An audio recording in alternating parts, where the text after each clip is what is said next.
Deadlines. Who likes deadlines? I hate them. And you know what I really hate? What do you hate? Probably the same thing you hate.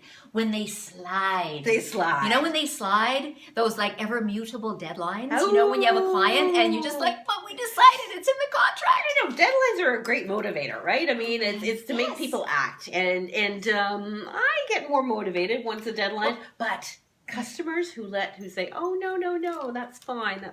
Yeah. What do you do? Yeah, exactly. What do you do? Exactly. So you want to start, obviously, with a contract, right? And you put it in a contract and you think, there it is. But what were you saying? They don't even read them half the time. No, they don't remember. They absolutely don't remember. I mean, that's a common mistake. When you say, oh, it's an email. No, people don't remember. It's not as important to them as it is to you. Yeah, even though you take time being an editor, I'm making very, very specific, clean emails and contracts. It doesn't get in their agenda and they forget and it slides and they go, oh, really? Was it this September? Exactly. Or this happened or that happened or there was, one of the important things though, to be honest, right? And we've talked about this, is to manage the situation. You want to try to keep obviously your reputation intact and it's a small world out there, so always try to help everybody save face. Always a win-win. Yeah. I do a talk on how to negotiate to win-win because that's really the way to be. Exactly. Is manage their expectations. They say is always under promise and over deliver. And the same thing is like, okay, if for example, in software, I was in software, and it's like, if the date's slipping, let them know a week ahead of time. Mm-hmm. Don't just go on the day of delivery, go, oops, Yeah. oops. Or nobody likes surprises, unless it's a good surprise. Yes. Exactly. When you're a week early, right? That's always nice. That's always nice. But yeah, so you may have to say, well, there's been a misunderstanding. You may have all the documentation to prove that they were wrong, but it doesn't matter. When they were supposed to give stuff to you, like when they were supposed to revise their edits or have a look over or whatever, which I can imagine. Answer some questions that you might have. Whatever, or in your case, with a coaching situation, you've done your work and you're ready to meet with them, and then they kind of blow you off and they're not ready. The other thing that we talked about, though, is the contract, right? The contract. And what you want to put in there, in addition to the deadlines, we were talking about penalties.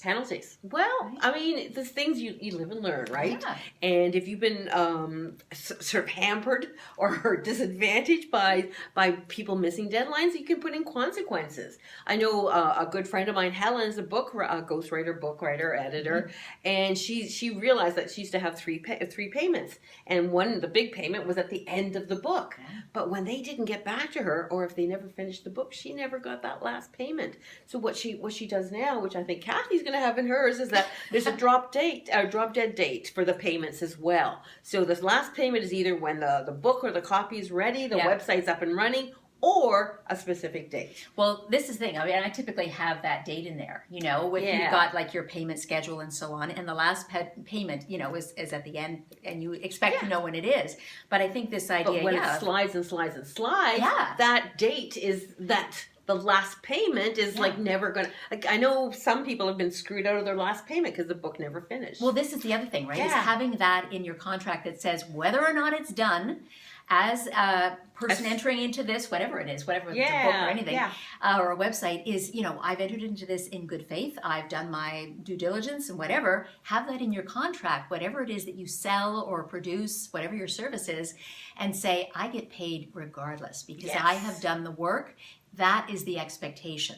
Yeah. So they know they can't just kind of... No, just filter out. Yeah, that's right. Yeah. An example for me, I do this business booster shot program, and it's either so much up front or so much per month. And that is the only contract I have that says you're going to pay me that 12 months whether you finish or not. Maybe you go out of business or whatever, but that's where I'm going to be firm. Where normally, because I've put a lot...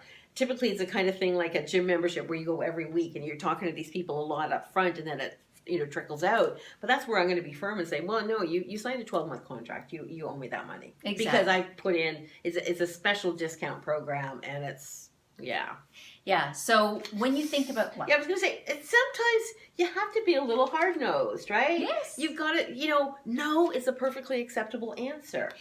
Yeah, and even when you're in the middle of it, and things will happen that you don't expect, that you could never have put in the contract. Oh my God. Right? Weren't you complaining about being micromanaged by one of your clients? And how do you put that in a contract? It would be crazy to assume all of these things.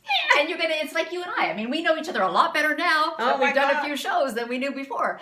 So there's stuff that you can never really, know ahead of time. But from the point of view of these moving goalpost kind of dates and making sure that you get paid, make sure stuff is in the contract to begin with and it's clearly laid out, but then have these provisions, right? That say you get paid anyway, whenever it ends, and give it a specific date. And then like having a deadline. There's always, what I always call the difficult client surcharge. Because, if you know up front there's something in your gut that's not quite right, then up your price a little bit. This is gold. Because I always say is if you know that client's going to be a little tough to deal with, well, they get that difficult client surcharge. And even that gets back to that listening to your gut. Yeah. The ultimate thing is, never take a project on because it's money, right?